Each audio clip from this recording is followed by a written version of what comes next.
Estamos conectados con el congresista Eduardo Salguana para hablar de coyuntura política. Esta tarde se ve si es que Betsy Chávez y otros dos exministros del gobierno de Pedro Castillo se van preventivamente presos, pero además la situación a la que ha enfrentado Pedro Castillo a la Comisión de Fiscalización, que pretende interrogarlo en los casos de corrupción que se le imputan.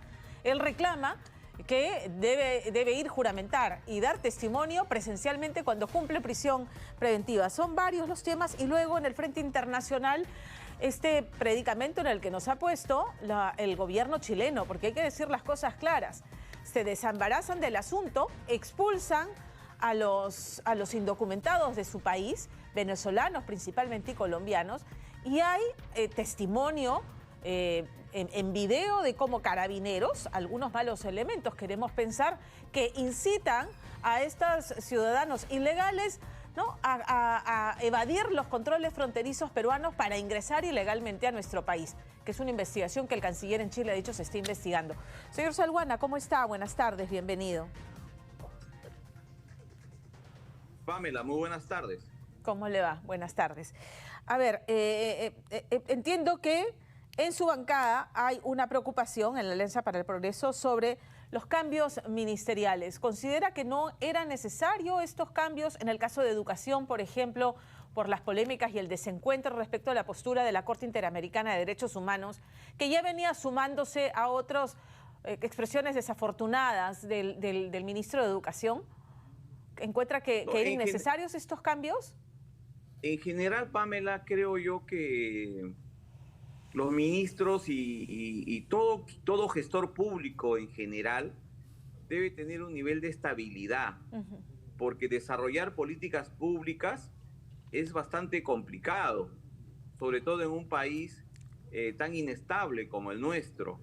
Y en el caso de educación, con mucho más razón, ¿no? Al margen de la opinión que tenga del ministro, que evidentemente ha tenido permanentes declaraciones controvertidas, por decirlo menos, creo que el sector educación requiere de políticas claras, de políticas estables. Las clases no terminan de iniciarse de manera normal en el país por las inundaciones, por la crisis social que ha durado hasta el mes de febrero.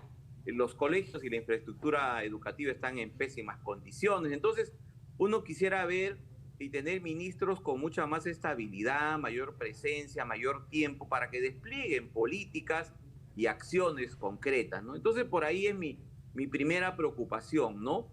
Ahora, también uno aspiraría de que si hay cambios, estos cambios, o mejor dicho, los que ingresan, no se presenten con un pasivo desde el saque, ¿no? Como el señor Maurate.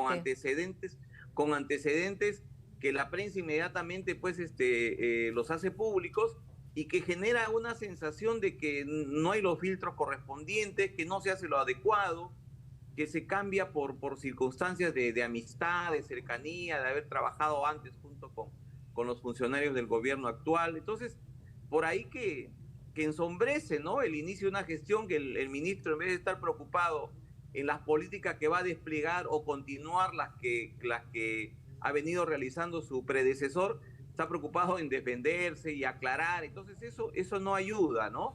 Y quisiéramos funcionarios con trayectoria, como al parecer lo son de los otros ministerios, pero que tengan también una trayectoria política, ¿no? Porque un ministro, más que técnico, es un funcionario político, ¿no? Es el portavoz del gobierno, debe tener las ideas claras, una posición democrática conocida, ¿no?, etcétera. Ese sería mi punto de vista, Pamela. ¿Le parece que el cambio, salvo en el caso de educación, que claro, hay tareas pendientes que usted ha detallado, eran en las carteras que había que hacer cambios? ¿Qué hay con todos los cuestionamientos que hay respecto al manejo de la crisis de las manifestaciones de diciembre y los primeros meses de este año? Con las 60 víctimas mortales que, si bien están en investigación en el Congreso de la República, recaen políticamente como responsabilidad política, digamos, en los ministerios de Defensa y del Interior. Efectivamente, ¿no? Son las carteras, digamos, que han estado en el ojo de la tormenta en los últimos meses, por los resultados fatales, lamentablemente, de las situaciones de violencia que se generaron en muchos lugares del país, ¿no? Y además de ello, en el caso del interior, por ejemplo, el tema de esta relación pésima que lamentablemente existe permanentemente entre el ministro del Interior y la cúpula de la Policía Nacional del Perú, ¿no? El comandante general y el resto de los oficiales, ¿no?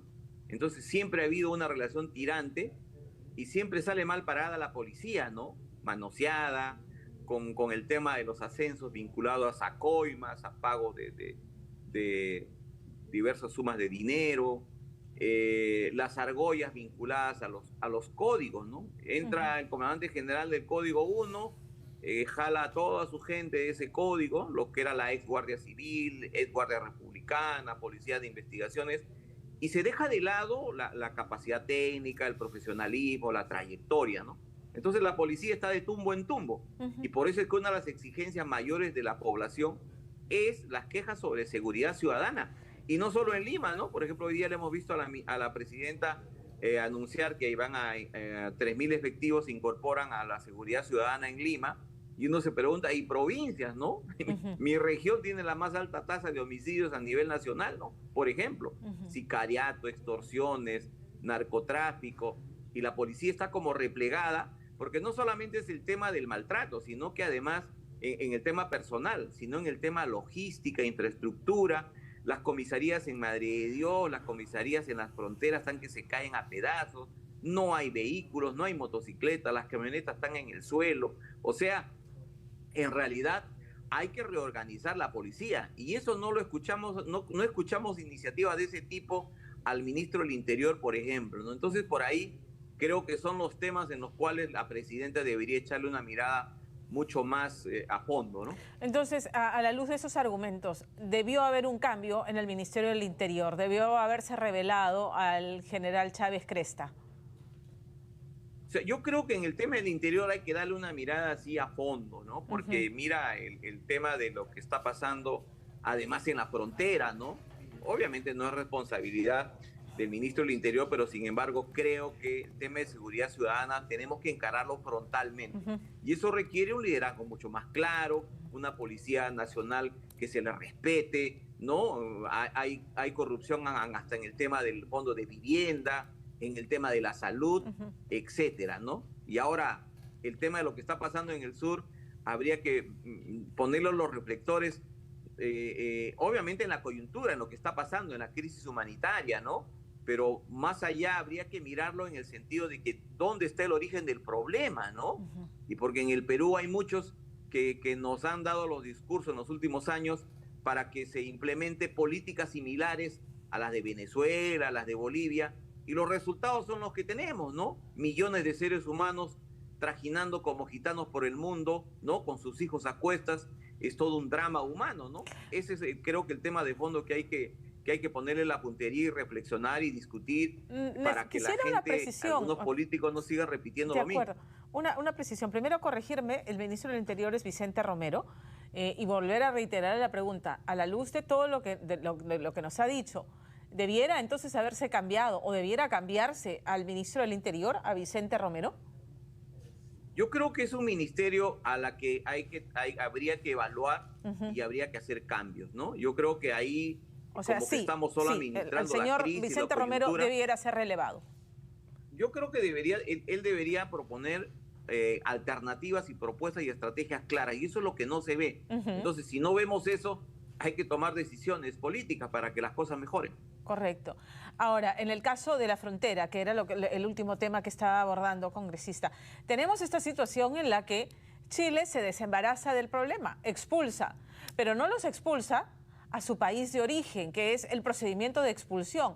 Los lleva a esta zona de limbo, ¿no es cierto?, entre Perú y Chile, cargándole un problema humanitario, de crisis humanitaria al Perú, lejos de haber coordinado, si era muy oneroso, a toda esta masa de inmigrantes ilegales, subirlas a un avión y devolverlos a sus países de origen, generar, como sugería ayer el ex canciller Rodríguez Mackey, un corredor terrestre para asegurar de que estas personas lleguen a sus países de origen en calidad de expulsados, y no más bien lo que estamos viendo, que es enfrentamientos con la policía, reclamos, se empiezan a formar campamentos de ciudadanos extranjeros ilegales, con todo lo que esto conlleva para la tranquilidad y la seguridad de quienes viven cerca de la frontera, que ya se están quejando de que hay delincuencia. En fin, no se le puede atribuir exclusivamente a todas estas personas, pero ciertamente se desembarazó un problema generándole uno al Perú sin una coordinación previa. Entonces, ¿qué debe ocurrir en este caso? O sea,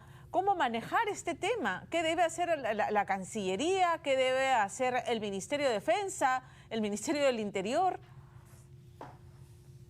Es un escenario complicado, Pamela, ¿no? Por un lado, el drama humano de estos centenares de venezolanos que luego de haber caminado pues durante semanas desde su país para llegar a Chile ahora son expulsados, ¿no? Y Chile, como tú bien dices, toma el fácil expediente pues de ponerlo en la frontera, inclusive con denuncias de corrupción. Correcto. De carabineros y de militares chilenos, ¿no? Yo creo que Perú tiene que actuar de manera firme, tiene que primero hacerle saber al presidente Boric, que además es pues primo ideológico del señor Maduro, ¿no?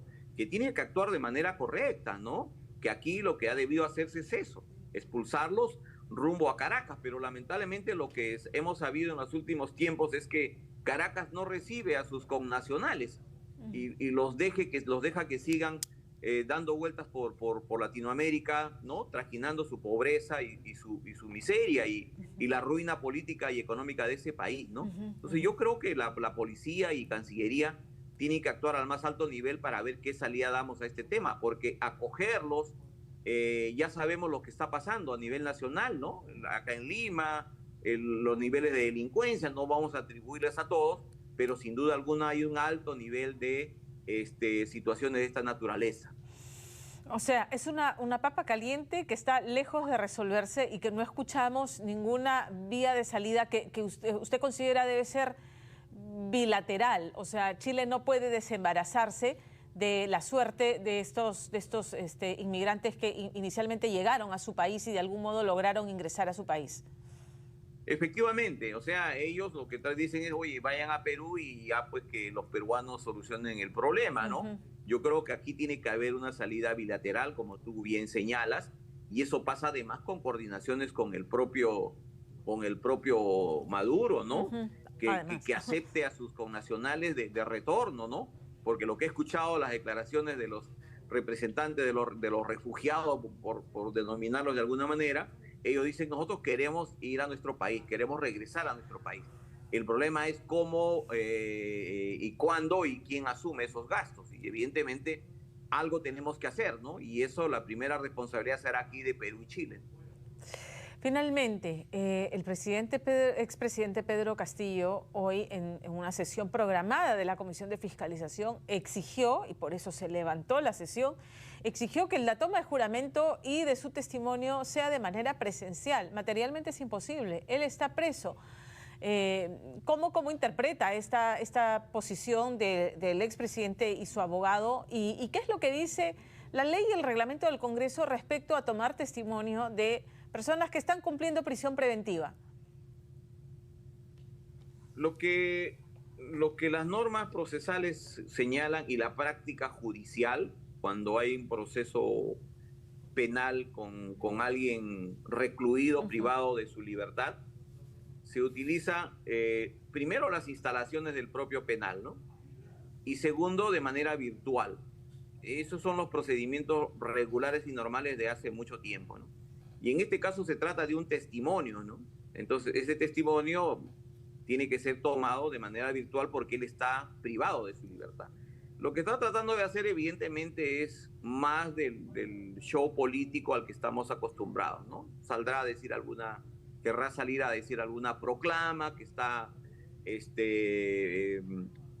privado de su libertad de manera injusta, sin proceso, que tiene problemas de salud.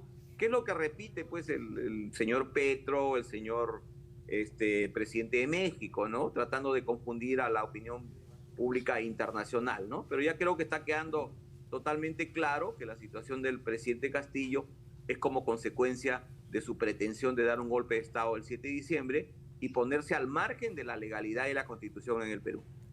Entonces, ¿debiera el presidente de la Comisión de Fiscalización ir con la comisión a tomar testimonio del expresidente a la DIROES? ¿Esa sería la salida para evitar más retrasos? Esa es una salida práctica que no sería la primera vez que se podría hacer ello, ¿no? Y evitar situaciones incómodas en el Congreso de la República. Congresista Salguana, gracias por atendernos esta tarde. No, encantado, Pamela. Buenas tardes. Buenas tardes.